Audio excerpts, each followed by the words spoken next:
A situação é a seguinte: ou ficaram pendentes da atividade de vigília restos do dia anterior e não foi possível retirar deles toda a catexia de energia, ou a atividade de vigília no decorrer do dia levou à excitação de um desejo inconsciente, ou ainda esses dois fatos coincidiram, abre parênteses. Já examinamos as diversas possibilidades em relação a isso, fecha parênteses. O desejo inconsciente se liga aos restos diurnos e efetua uma transferência para eles. Isso pode acontecer no decurso do dia ou só depois de estabelecer o estado de sono. Despertar então um desejo transferido para o material recente, ou um desejo recente depois de suprimido ganha vida nova ao receber um reforço do inconsciente.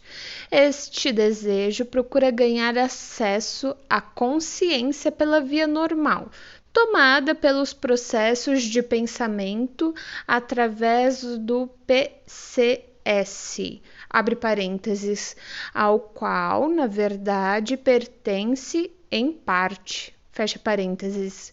Entretanto, choca-se com a censura que ainda está operando e a cuja influência então se submete. Nesse ponto, ele adota a distorção, cujo caminho já fora preparado pela transferência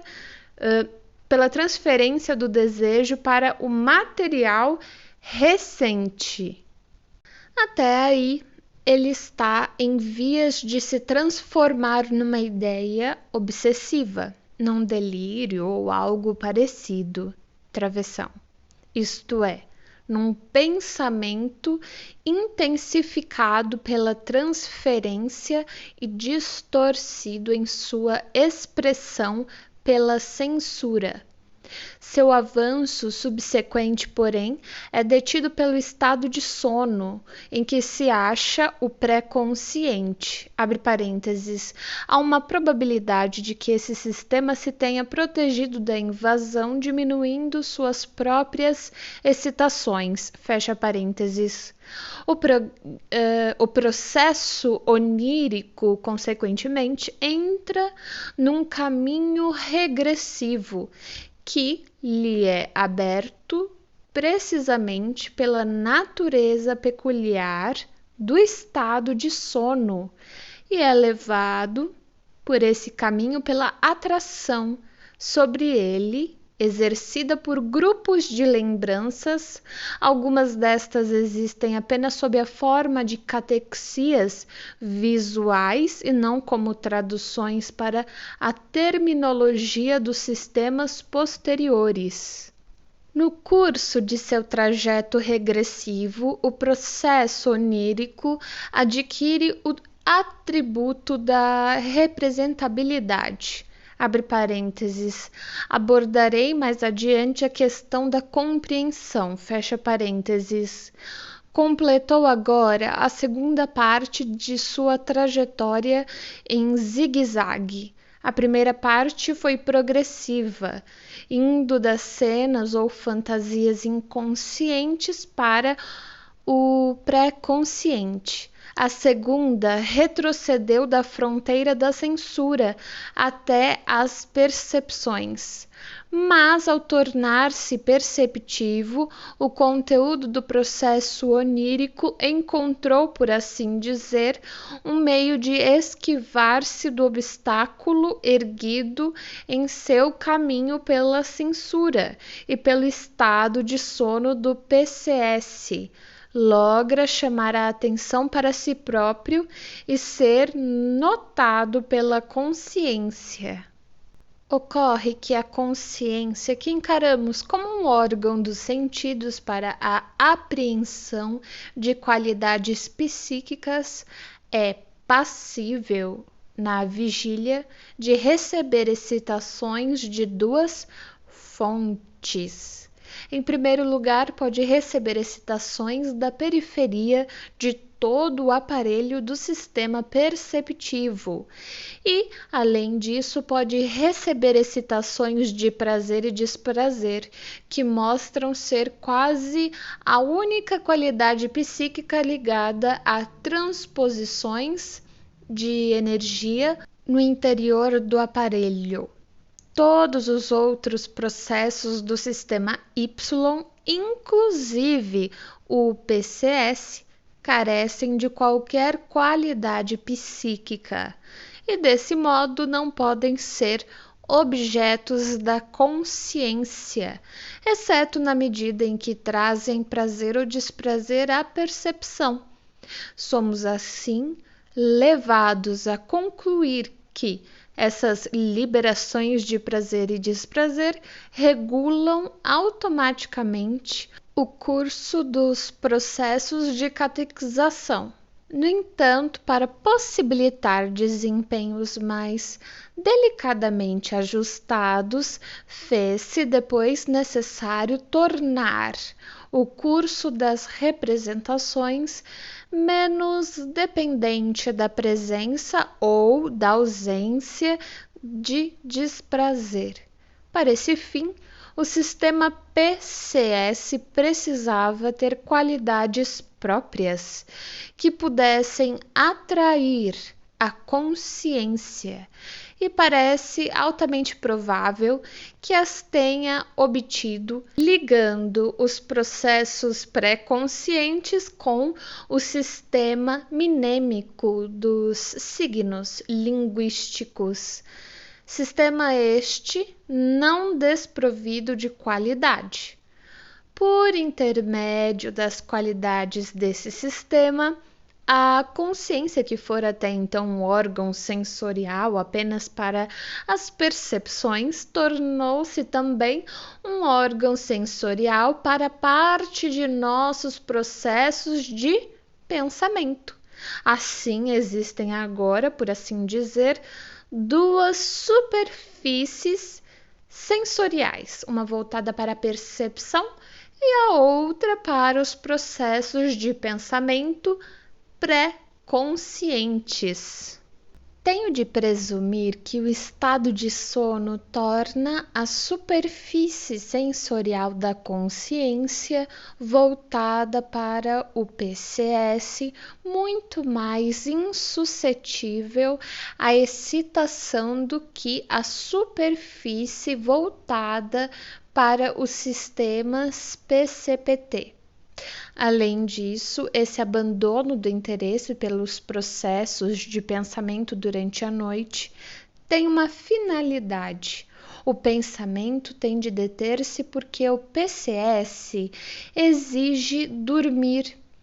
Uma vez, contudo, que um sonho se tenha tornado uma percepção, ele fica em condições de excitar a consciência por meio das qualidades que agora adquiriu. Essa excitação sensorial passa a desempenhar aquilo que constitui a sua função essencial. Dirige parte da energia de catequização disponível no PCS para a atenção a ser dada ao que está causando a excitação. Deve-se admitir, portanto, que todo sonho tem um efeito despertador, que põe em atividade parte da força quiescente do PCS. O sonho é então submetido por essa força à influência que descrevemos como elaboração secundária, com vistas à concatenação e à ininteligibilidade. Em outras palavras, o sonho é tratado por ela tal como qualquer outro conteúdo perceptivo. É recebido pelas mesmas representações antecipatórias, na medida em que sua temática o permita.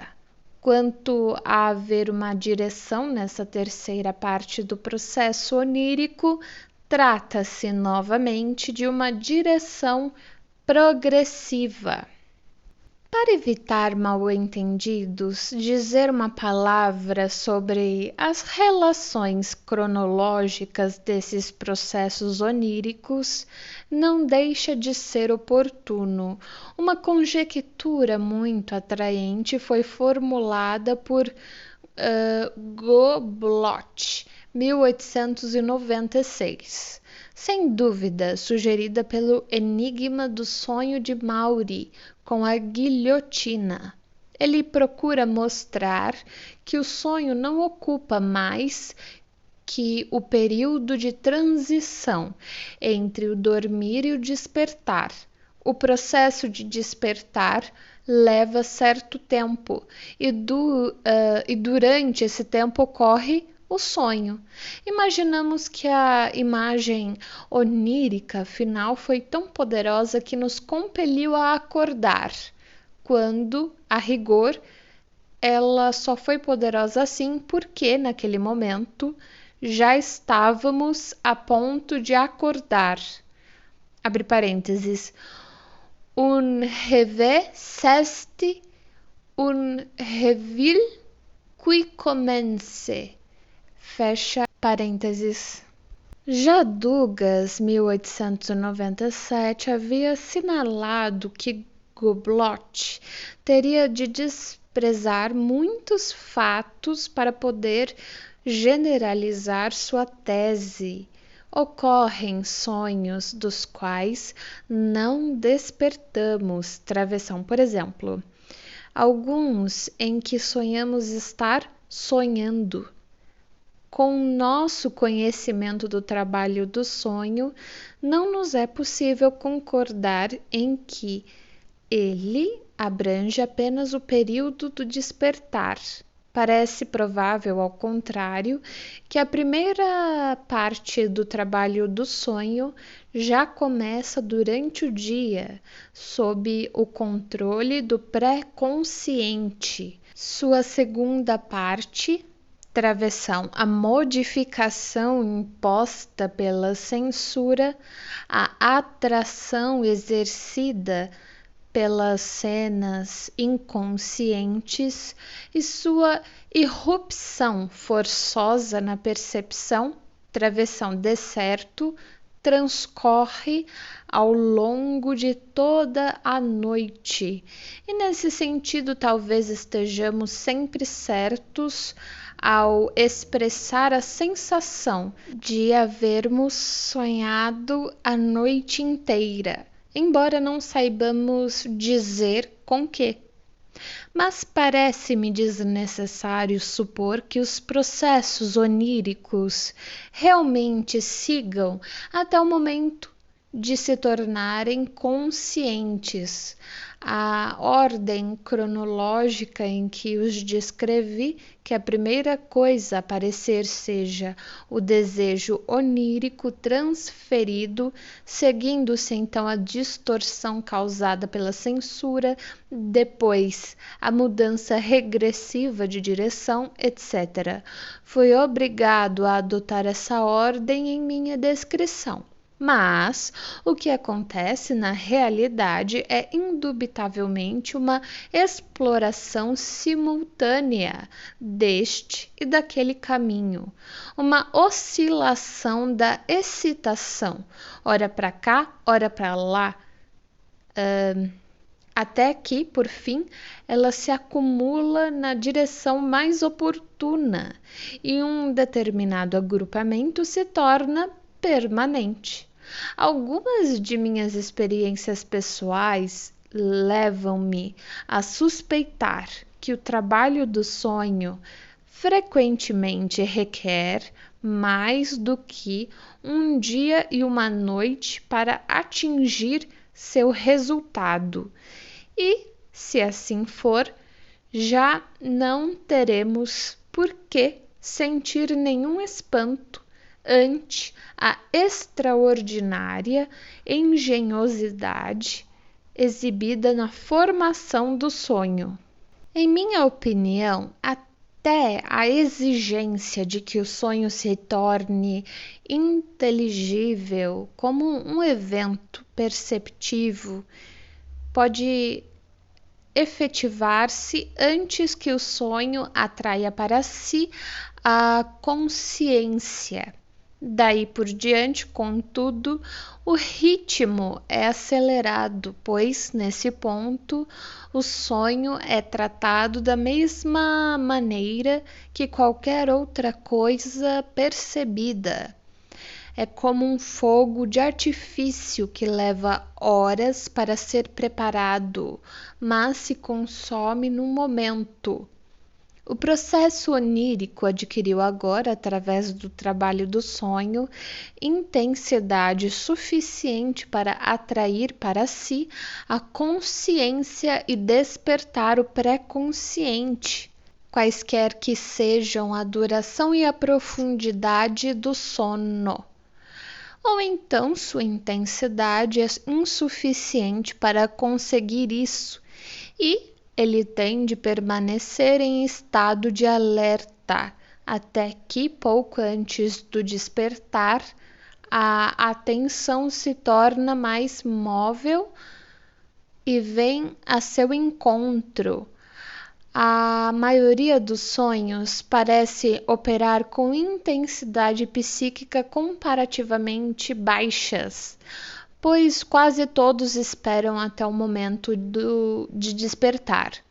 Mas isso também explica o fato de que, quando somos repentinamente despertados de um sono profundo, geralmente percebemos alguma coisa sonhada.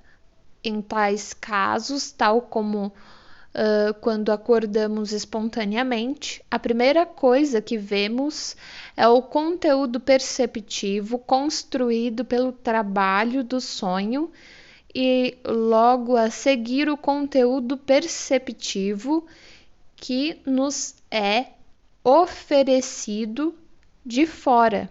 Mas o maior interesse teórico prende-se aos sonhos que têm o poder de nos despertar em meio ao sono, tendo em mente a conveniência que, em tudo o mais, é a regra geral. Podemos perguntar por que um sonho, isto é, um desejo inconsciente, recebe o poder de interferir no sono, isto é, na realização do desejo do pré-consciente.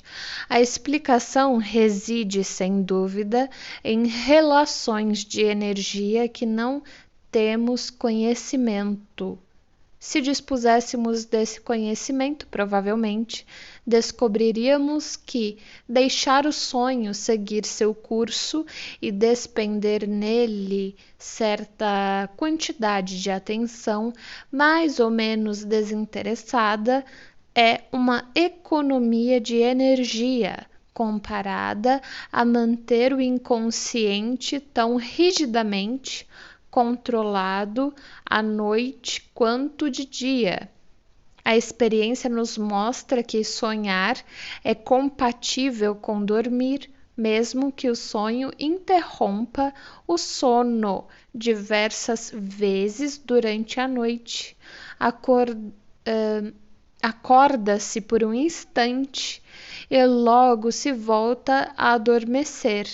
É como espantar uma mosca durante o sono, um caso de despertar ad hoc. Quando se adormece novamente, elimina-se a interrupção, como mostram exemplos tão familiares quanto o sono das mães que estão amamentando ou das amas de leite.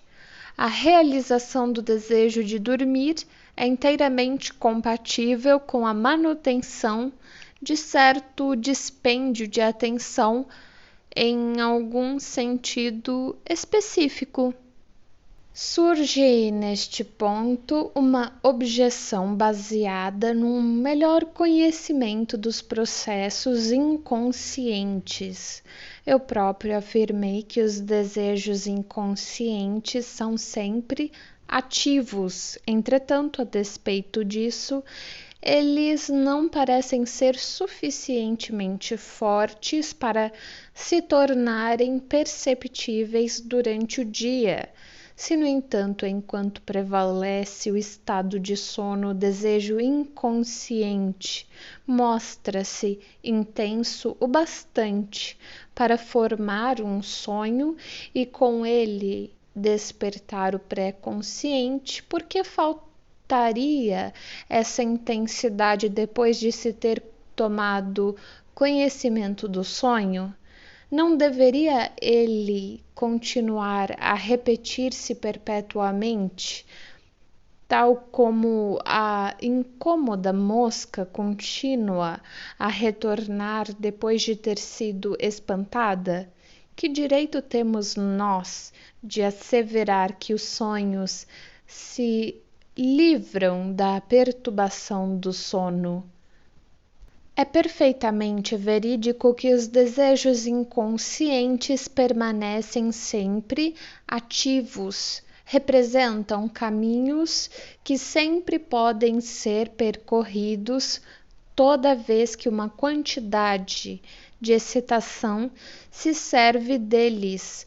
Na verdade, um aspecto destacado nos processos inconscientes é o fato de eles serem indestrutíveis. No inconsciente, nada pode ser encerrado, nada é passado ou está esquecido. Isto é o que nos impressiona mais vivamente ao estudarmos as neuroses, em especial a histeria. A via inconsciente de pensamentos que conduz à descarga no ataque histérico volta imediatamente a tornar-se transitável quando se acumula excitação suficiente. Uma humilhação experimentada 30 anos antes atua exatamente como uma nova humilhação ao longo desses 30 anos, assim que obtém acesso às fontes inconscientes de afeto, tão logo se roça em sua lembrança, ela ressurge para a vida e se mostra mais uma vez catequizada com uma excitação que encontra descarga motora num ataque. É precisamente nesse ponto que a psicoterapia tem de intervir. Sua tarefa consiste em possibilitar aos processos inconscientes serem finalmente abordados e esquecidos. É que o esmaecimento das lembranças e o debilitamento afetivo de impressões que já não são recentes, que nos inclinamos a encarar como óbvios e a explicar como um efeito primário do tempo sobre os traços mnêmicos da psique, são, na realidade, modificações secundárias promovidas somente através de um trabalho árduo. É o pré-consciente que realiza esse trabalho. E a psicoterapia não pode seguir outro caminho senão o de colocar o ICS sob o domínio do PCS. Há, portanto, dois resultados possíveis para cada processo excitatório inconsciente. Ou bem ele fica por sua própria conta, caso em que acaba irrompendo em algum ponto, e nessa ocasião isolada encontra descarga para sua excitação na motilidade ou cai sob a influência do pré-consciente e sua excitação, em vez de ser descarregada, fica ligada pelo pré-consciente. Essa segunda alternativa é a que ocorre no processo do sonho. A catexia do PCS, que encontra o sonho a meio caminho depois de ele se tornar perceptivo, tendo sido guiada para ele pela excitação da consciência, liga a excitação inconsciente do sonho e a torna impotente para agir como perturbação. Se é verdade que o sonhador desperta por um instante, mesmo assim, ele de fato espantou a mosca que ameaçava perturbar seu sono. Começa a ficar claro para nós que realmente é mais conveniente e econômico deixar que o desejo inconsciente siga seu curso, manter-lhe aberto o caminho da regressão para que ele possa formar um sonho, depois ligar o sonho e desembaraçar-se dele com um pequeno dispêndio de trabalho do pré-consciente, do que continuar a manter o inconsciente na rédea curta durante todo o período de sono. De fato, era de se esperar que o sonho, embora possa ter sido originalmente um processo sem finalidade útil, granjeasse alguma função para si na interação das forças anímicas. E agora podemos ver qual é essa função. O sonhador tomou a si a tarefa de recolocar sob o controle do pré-consciente a excitação do ICS, que ficou livre. Ao fazê-lo, ele descarrega a excitação do ICS. Serve-lhe de válvula de escape e, ao mesmo tempo, preserva o sono do pré-consciente, em troca de um pequeno dispêndio de atividade de vigília. Assim como todas as outras formações psíquicas da série da qual é membro, ele constitui uma formação de compromisso. Serve a ambos os sistemas, uma vez que realiza os dois desejos enquanto forem compatíveis entre si. Se retornarmos à teoria da excreção dos sonhos formulada por Robert 1886, que expliquei anteriormente, veremos num relance que, em essência, devemos aceitar sua descrição da função dos sonhos, embora divergindo dele nas premissas e em sua visão do próprio processo onírico.